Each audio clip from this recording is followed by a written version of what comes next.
Hello, good morning student. आपण next problem घेतो आहोत शेअर्स अँड डिव्हिडंड वरचा. Problem number 15. ओके.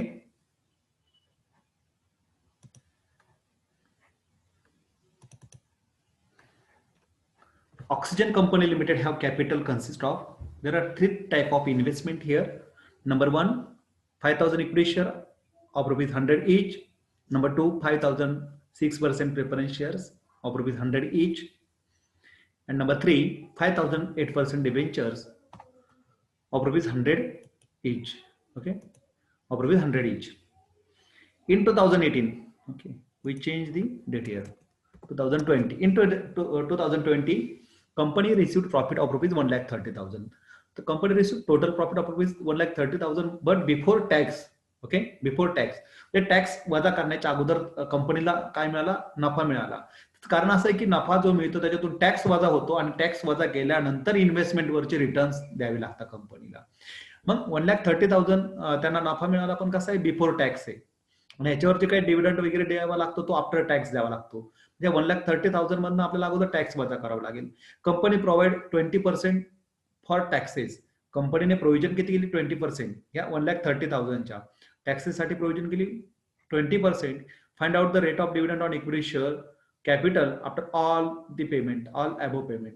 म्हणजे त्या ठिकाणी बघा, इक्विटी शेअर होल्डरला काय राईट आहे की राहिलेला सर्व नफा वाटून घेता येतो, पण त्या अगोदरच्या ज्या काही लायबिलिटीज असतील त्याचे ड्यूज अगोदर पेड करावे लागतात, आणि जर राहिलं तर इक्विटी शेअर होल्डरला त्या ठिकाणी डिस्ट्रीब्यूट करता येतं. मग या ठिकाणी आपल्याला बघा आपला टप्पे कसे असतील. 1,30,000 नफा झाला ना, त्याच्यातून अगोदर 20% नफा टॅक्स वजा करायचा. 20% टॅक्स वजा केल्यानंतर मग आता 5% इक्विटी शेअर, प्रेफरन्स शेअर आणि डिबेंचर. याच्यामध्ये प्रायोरिटी कोणाला मिळते? तर डिबेंचर होल्डर हे सेक्युअर्ड लोन असतात त्या ठिकाणी, किंवा त्या ठिकाणी त्याला वरची प्रायोरिटी मिळते.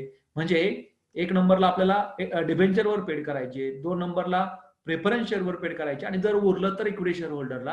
आणि तेच म्हणतात की किती डिव्हिडंड मिळेल आणि त्याचा रेट पण कॅल्क्युलेट करा, किती टक्के दराने तो मिळतो तो कॅल्क्युलेट करा. सो आपण इथे सोडूयात.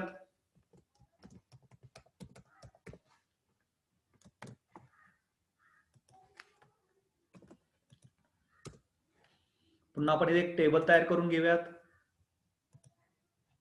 पर्टिक्युलर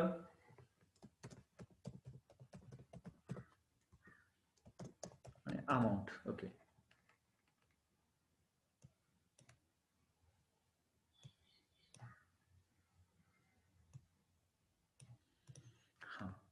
मग इथे profit before tax. Profit before tax किती होता? बघा, प्रॉफिट बिफोर टॅक्स होता 1,30,000. 1,30,000. आता या 1,30,000 मधनं काय लेस करायचं? अगोदर लेस 20% प्रॉफिट, 20% टॅक्स. बघा, company provide 20% for taxes, 20% taxes, tax म्हटलं तरी चालतंय. Okay, 20% of 2 lakhs, sorry 1,20,000. 1,20,000 चे 20% किती येतं? 24,000 येतं. किती येतं? 24,000 येतं. कॅल्क्युलेट करा बघा. 24,000. मग 1,30,000 मधनं 24,000 मायनस करा. किती येतं अमाऊंट बघा बरं? 1,06,000. शिल्लक राहिलेला प्रॉफिट 1,06,000. ओके, हा जो शिल्लक राहिला याला काय म्हणणार आपण? इथे हा बिफोर टॅक्स आहे. टॅक्स वजा गेला म्हणजे प्रॉफिट आफ्टर टॅक्स. आणि आता याच्यातनं आपल्याला काय करायचं? Less paid to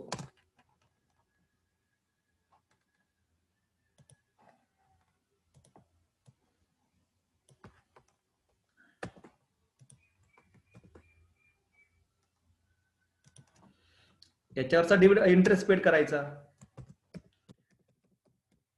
interest on 5,000 8% debenture of rupees 100 each. Debenture होल्डरला इंटरेस्ट पेड करायचा. काय पेड करायचा? इंटरेस्ट पेड करायचा. तो इंटरेस्ट आपल्याला कॅल्क्युलेट करावा लागेल. इंटरेस्ट कॅल्क्युलेट करण्यासाठी अगोदर कॅपिटल किती ते पाहावं लागेल आपल्याला. बघा, कॅपिटल 5000 बरोबर ना. 5000 मल्टिपल बाय 100 इच. किती झालं? 5000 मल्टिपल बाय 100 इच. करा कॅल्क्युलेट. 5 lakhs. किती झालं? 5 lakhs झालं. Is it clear? 5 lakhs झालं. मग ह्या 5 लाखावर इंटरेस्ट कॅल्क्युलेट करा.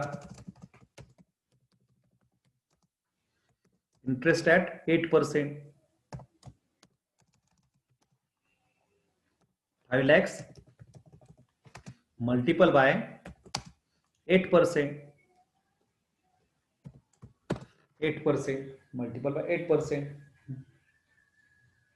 या पद्धतीने करा कॅल्क्युलेट.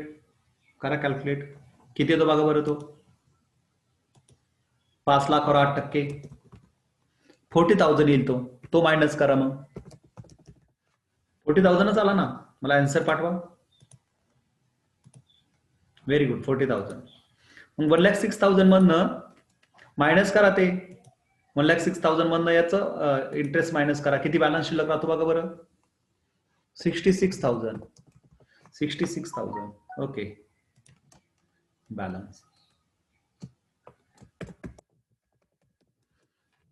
आता काय पेड करायचं? लेस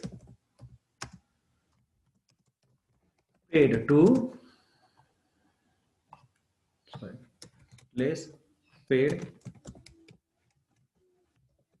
डिव्हिडंड ऑन प्रेफरन्स शेअर वरचा डिव्हिडंड पेड करायचा.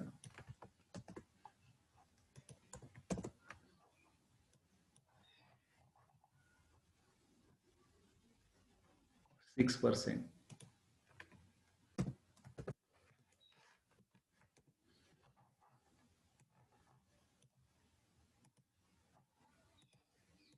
Very good. आणि मग आता याचं कॅपिटल कॅल्क्युलेट करू आपण. 6% पण किती शेअर्स आहेत ते राहिलं कॉपी करायचं आपलं.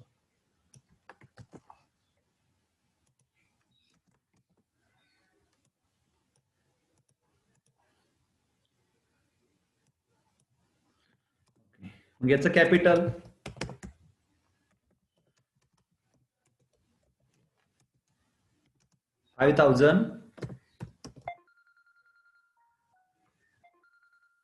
5,000 मल्टिपल बाय 100 इच ₹100. किती झालं बघा बरं. हे पण 5,000च. ओके, सगळे 5,000च आहेत. किती झालं? हे पण 5 lakhs. ₹5 lakhs. ओके. आणि मग याच्यातनं मग बघा काय, डिव्हिडंड ॲट 6%. 6% डिव्हिडंड कॅल्क्युलेट करायचं आपल्याला. मग ₹5 lakhs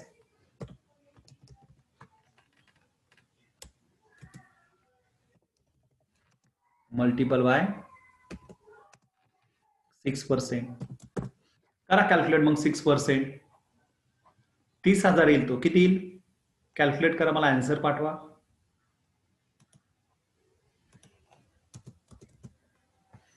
30,000. बरोबर आला बघा बरं. तुम्हाला आन्सर पाठवलंय. Very good. 30,000. आणि मग आता किती शिल्लक राहिले पैसे बघा बरं. बॅलन्सेस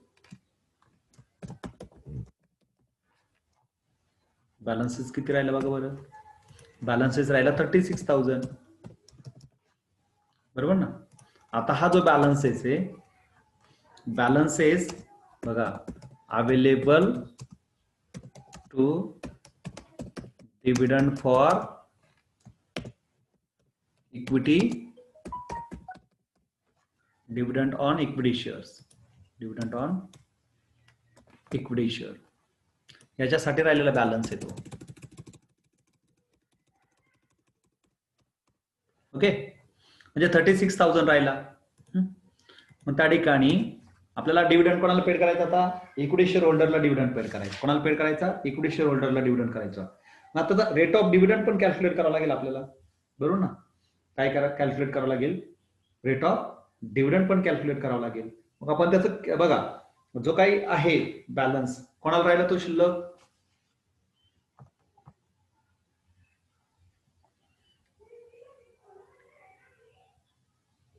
एक मिनिट, 1,30,000वर 20% किती येईल?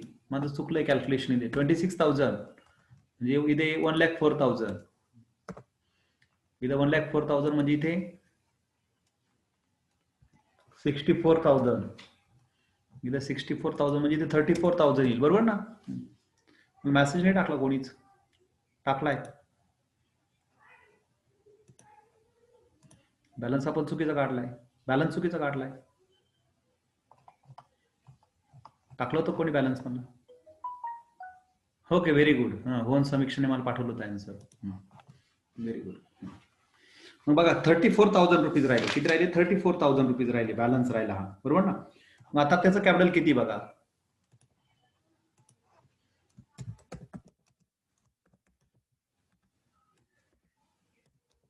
टोटल कॅपिटल किती equity शेअरचं?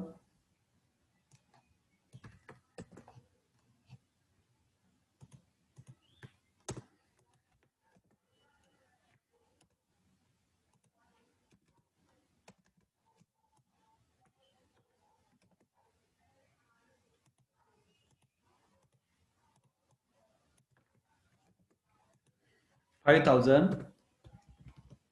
shares multiple by ₹100 each. ते पण 5 लाखच येणार, 5 लाखच येणार. ते 5 lakhs येणार. Is it clear? 5 lakhs झालं ते. आता 5 लाखावर डिव्हिडंड पर शेअर कॅल्क्युलेट करू आपण. डिव्हिडंड पर शेअर कॅल्क्युलेट करू. मग डिव्हिडंड पर शेअर कॅल्क्युलेट करत असताना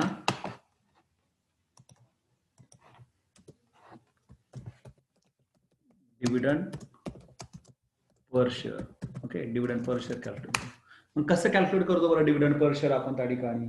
total dividend upon number of total dividend upon number of equity share, बरोबर. Total dividend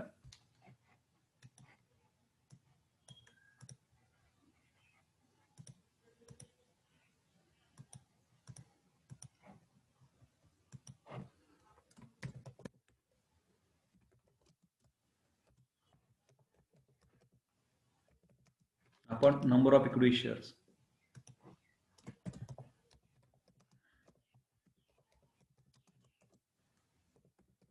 Equity shares. किती येतं बघा मग? टोटल डिव्हिडंड 34,000 आहे. टोटल डिव्हिडंड 34,000 आहे.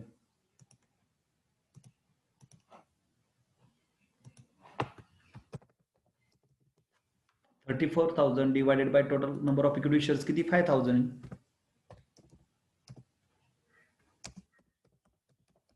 बघा बरं मग पर शेअर किती निघतो?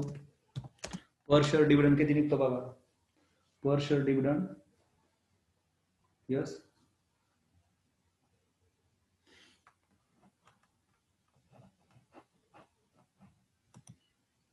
6.8. Very good.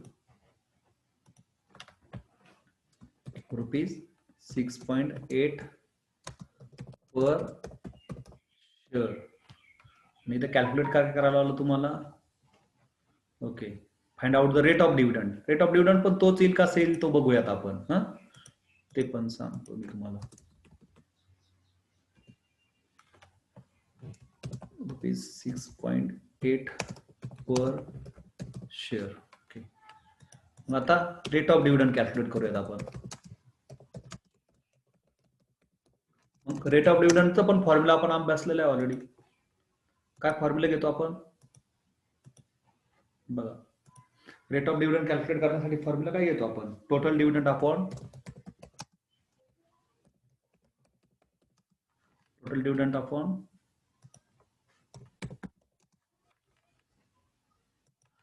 Total dividend upon total capital.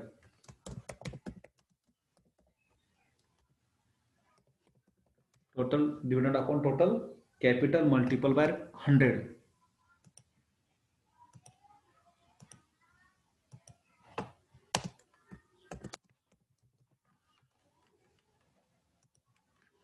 बघा किती येतं ते. तोच येणार, चेंज होणार नाही, तो रेट तोच येणार, कारण 100 साठीच तर कॅल्क्युलेट केलाय आपण तो. Total dividend 34,000 upon total capital 5 lakhs multiple bye 100.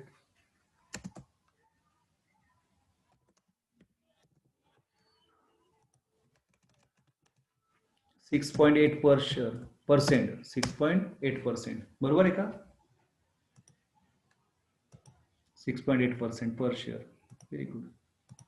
6.8% जमेल का मग? जमेल? ठीक आहे, मी इथे थांबतोय, तुमचं लेक्चर आहे. एक प्रॉब्लेम बाकी तो मी तुम्हाला पाठवेल. हां, छोटासा प्रॉब्लेम आहे, तो प्रॉब्लेम मात्र मी तुम्हाला पाठवेल. इथे दाखवतो नुसतं मी, हां, एक्सप्लेन करतो. एक प्रॉब्लेम आहे, तो प्रॉब्लेम फक्त मी जस्ट एक्सप्लेन करतो, म्हणजे हा पार्ट आपला संपून जाईल 1-2 मिनिटात ऑब्झर्वेशनने.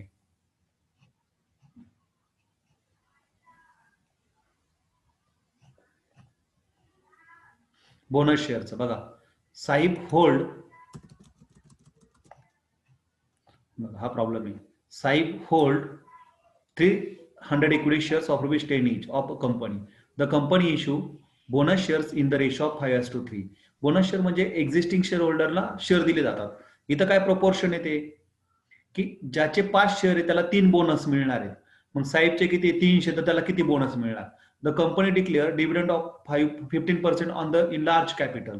हाऊ मच डिव्हिडंड विल साहेब रिसिव्ड? ओके, मग बघा, the ratio of bonus share किती? 5:3. That means if 3 shares are held, then 3 shares are issued at bonus. If 5 shares, bonus share are 3. म्हणजे 5 असेल तर 3 बोनस. मग साहेबचे किती आहेत? 300. तर बोनस शेअर किती मिळतील त्याला? 180 मिळतील. नंबर ऑफ बोनस शेअर कसे कॅल्क्युलेट करायचे? Existing number of share, existing number of किती आहे? सध्या किती? 300 अपॉन ज्या प्रमाणात जेवढे होते त्याचा रेशो किती? 5 आणि मिळणारा रेशो 3. मग 300 भागिले 5 गुणिले 3, 180 shares. Total shares hold after receiving bonus share. पहिले 300 होते, 180 मिळाले, 480 शेअर्स झालेत. टोटल शेअर कॅपिटल, एक शेअर 10चा आहे, 480 शेअर्स ₹10 इच, म्हणजे 4,800 शेअर्स त्याला मिळालेत. मग आता डिव्हिडंड किती मिळणार? मग त्याचं टोटल कॅपिटल 4,800 झालं, एका शेअरवर dividend 15. Share capital multiple by rate of dividend upon 100. 4,800 गुणिले 15 भागिले 100, ₹720 त्याला डिव्हिडंड मिळणार. हा बोनस शेअरची ऍडजस्टमेंट आहे. तुम्ही व्हिडिओवर बघा आणि तो परत सोडवा प्रॉब्लेम. ठीक आहे, इथे मी थांबतोय, इथे आपला हा चॅप्टर थांबतोय.